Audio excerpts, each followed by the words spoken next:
बच्चों, आज हम पढ़ेंगे एनसीईआरटी क्लास 8 की हिंदी की पाठ्य पुस्तक जिसका नाम है वसंत भाग 3। और इस पुस्तक का 15वां पाठ है जो कि पदों के रूप में है और जिसका शीर्षक है सूरदास के पद। और इन पदों को लिखा है कवि सूरदास जी ने। तो आइए आज हम देखते हैं इन पदों का सरल भावार्थ। इस पाठ में 2 पद दिए गए हैं जो सूरदास जी के द्वारा लिखे गए हैं। पहले पद में 6 पंक्तियां हैं जो कि कुछ इस तरह से हैं। मैया कबही बढ़ेगी चोटी, किती बार मोहि दूध पियत भई, यह अजहू है छोटी, तू जो कहती बल बेनी ज्यों, हवे है लांबी मोटी, काढ़त गुहत निहवावत जय हैं, नागिनी सू भई लोटी, कांचो दूध पियावत पची पची, देती ना माखन रोटी, सूरज चिरजीवों दो भैया, हरि हलधर की जोटी। आइए देखते हैं इन पंक्तियों में जो कठिन शब्द आए हैं उनका अर्थ कुछ इस तरह से है। मैया माँ, कबही कब, किती कितनी, मोही मुझे, पियत पीता हूँ, भई हो गए, अजहूँ आज भी, बल बलराम, बेनी चोटी, ज्यों जैसी, हवै हो जाएगी, लांबी लंबी, काढ़त कंघी करना, गुहत गूंथना, न्यहवावत जय है नहाते समय, नागिनी सू नागिन जैसी, भूई भूमि या धरती, लोटी लोटना, कांचो कच्चा, पियावत पिलाती, पची पची रोज रोज, देती न नहीं देती, चिरंजीवो दीर्घायु हो, दो दोनों, हरि कृष्ण, हलधर बलराम, जोटी जोड़ी। तो आइए देखते हैं इन 6 पंक्तियों का भावार्थ। प्रस्तुत पंक्तियों में कृष्ण अपनी माँ यशोदा से पूछते हैं कि माँ, मेरी यह चोटी कब बड़ी होगी? कितने दिनों से मैं दूध पी रहा हूँ लेकिन आज भी यह छोटी ही है। कृष्ण आगे कहते हैं कि तुम कहती थी कि बलराम भैया की तरह मेरी चोटी भी लंबी और मोटी हो जाएगी। मेरे बाल कंघी करते, चोटी गूंथते और नहाते समय नागिन की तरह धरती पर लौटने लगेंगे, परंतु आज तक ऐसा कुछ भी नहीं हुआ। कृष्ण नाराज होते हुए अपनी माँ से कहते हैं कि तुम रोज मुझे कच्चा दूध पिलाती रहती हो, मक्खन रोटी खाने को नहीं देती, इसीलिए मेरी चोटी बढ़ती ही नहीं है।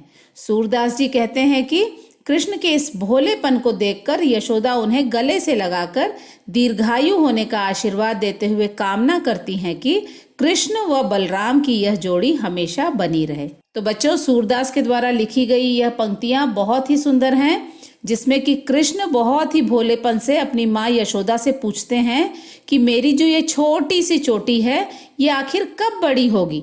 मैं इसे बड़ा करने के लिए रोज रोज दूध पीता हूँ लेकिन फिर भी यह छोटी ही है। कृष्ण आगे अपनी माँ यशोदा से कहते हैं कि तुम तो कहती थी कि बलराम भैया की तरह मेरी चोटी भी लंबी और मोटी हो जाएगी, और जब तुम मेरे बालों में कंघी किया करोगी, चोटी गूंथोगी या फिर मुझे नहलाओगी तो मेरे ये बाल नागिन की तरह धरती पर लौटने लगेंगे, परंतु आज तक ऐसा तो कुछ भी नहीं हुआ। कृष्ण अब अपनी माँ से नाराज होते हुए उनसे कहते हैं, ऐसा इसलिए है क्योंकि तुम रोज मुझे कच्चा दूध पिलाती हो, तुमने मुझे मक्खन और रोटी खाने के लिए नहीं दिया, और यही कारण है कि मेरी चोटी बढ़ती ही नहीं है। सूरदास जी कहते हैं कि कृष्ण के इस भोलेपन को देखकर यशोदा को कृष्ण के ऊपर बहुत प्यार आता है और वो उन्हें अपने गले से लगाकर उन्हें दीर्घायु होने का, दीर्घायु मतलब लंबी आयु के लिए आशीर्वाद देते हुए वो अपने मन ही मन यह कामना करती हैं कि कृष्ण और बलराम दोनों भाई, इनकी जोड़ी हमेशा बनी रहे, कभी भी ये एक दूसरे से अलग ना हो। आइए बच्चों देखते हैं पद 2 में सूरदास जी हमें क्या बता रहे हैं। तेरे लाल मेरो माखन खायो, दोपहर दिवस जानी घर सुनो, ढूंढी ढंढोरी आप ही आयो, खोली किवारी बैठी मंदिर में, दूध दही सब सखनी खवायो, उखल चढ़ी सीके को लिन्हो, अन भावत भुई में ढरकायो, दिन प्रति हानि होती गोरस की, यह ढोंटा कौन ढंग लायो, सुर श्याम को हटकी न राखे, तय ही पूत अनोखो जायो। तो बच्चों आइए देखते हैं इन पंक्तियों में आए कुछ कठिन शब्दों के अर्थ। तेरे तुम्हारा, लाल पुत्र, मेरो मेरा, खायो खा गया, दोपहर दोपहर, दिवस दिन में, जानी जानकर, सुनो सुनसान, ढूंढी ढंढोरी, ढूंढ ढूंढ कर, आप ही अपने आप, किवारी दरवाजा, पैठी आ गया, सखनी मित्रों को, खवायो खिला दिया, उखल ओखली, चढ़ी चढ़कर, सीके छीका, लीनहो ले लिया, अनभावत नापसंद, भूई भूमि या धरती, ढरकायो गिराया, होती होती, गोरस दूध दही, ढोंटा लड़का, कौने किस तरह, ढंग तरीका, लायो बनाया है, हटकी रोकना, तैं ही तुम ही, पूत पुत्र, अनोखो निराला, जायो जन्म देना। आइए देखते हैं इन पंक्तियों का भावार्थ। प्रस्तुत पंक्तियों में गांव की एक गोपी यशोदा के पास कृष्ण की शिकायत लेकर आती है। वह कहती है कि तुम्हारे पुत्र ने मेरा सारा मक्खन खा लिया है। दोपहर के समय सुनसान देखकर उसने ढूंढते ढूंढते मेरे घर में प्रवेश किया और अंदर से द्वार खोलकर अपने मित्रों को भी घर के अंदर बुला लिया। उसने दूध दही स्वयं भी खाया और अपने मित्रों को भी खिलाया। गोपी कहती है कि मैंने छींके के ऊपर टांग कर मक्खन की हांडियां रखी थी, परंतु तुम्हारे पुत्र ने ओखली पर चढ़कर छींके का सारा मक्खन उतार लिया। कुछ मक्खन उसने खाया और अच्छा न लगने पर मक्खन धरती पर ही गिरा दिया। आगे है, गोपी यशोदा से नाराज होकर उसे ताना देते हुए कहती है कि तुम्हारे पुत्र के कारण हर दिन हमारे दूध दही की बर्बादी हो रही है।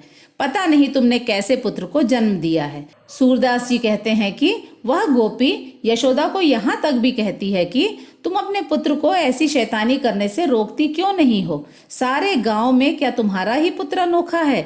इस प्रकार गोपी कृष्ण द्वारा माखन चोरी किए जाने की शिकायत माँ यशोदा से करती हैं। तो बच्चों, इन पंक्तियों के माध्यम से सूरदास जी यह बता रहे हैं कि कृष्ण से परेशान होकर किस तरह गांव की एक गोपी कृष्ण की माँ यशोदा के पास कृष्ण की शिकायत लेकर आती हैं। वह कहती हैं कि तुम्हारा जो पुत्र कृष्ण है वह मेरा सारा मक्खन खा गया।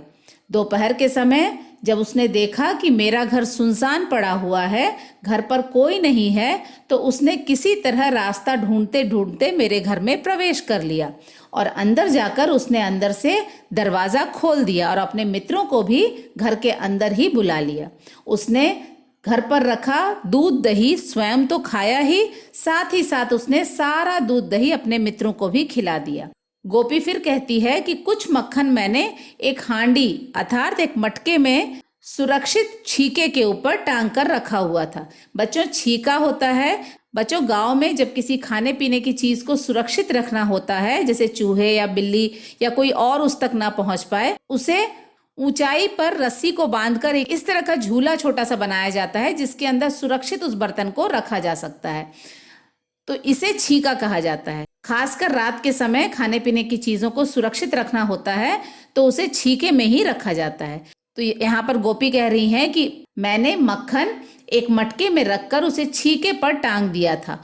गोपी यहाँ कहती हैं कि तुम्हारा पुत्र कृष्ण जब उस छीके तक नहीं पहुंच पा रहा था तो उसने एक ओखली के ऊपर चढ़कर उस छीके में रखे मटके को नीचे उतार लिया।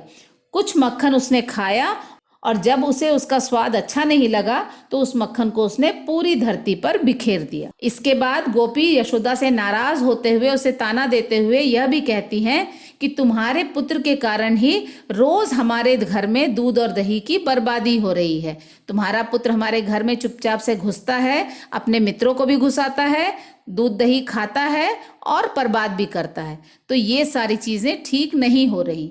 और उसके बाद गोपी यह भी कहती है कि पता नहीं तुमने कैसे बच्चे को जन्म दिया है। सूरदास जी कहते हैं कि गोपी बहुत गुस्से में है और वह यशोदा से यह भी कहती है कि तुम्हारा पुत्र पूरे गांव भर में इस तरह की शैतानियां करता फिरता है, तुम उसे रोकती क्यों नहीं, तुम उसे समझाती क्यों नहीं? क्या सारे गांव में तुम्हारा ही एक बच्चा है जो कि इतना अनोखा है?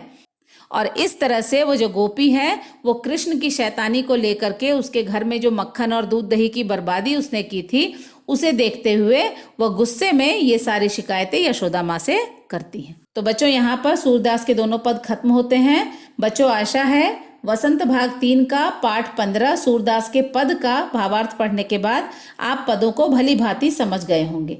एनसीईआरटी क्लास 8 के अन्य पाठों का भावार्थ भी हम आने वाले समय में अवश्य पढ़ेंगे। तब तक के लिए धन्यवाद। Thank you.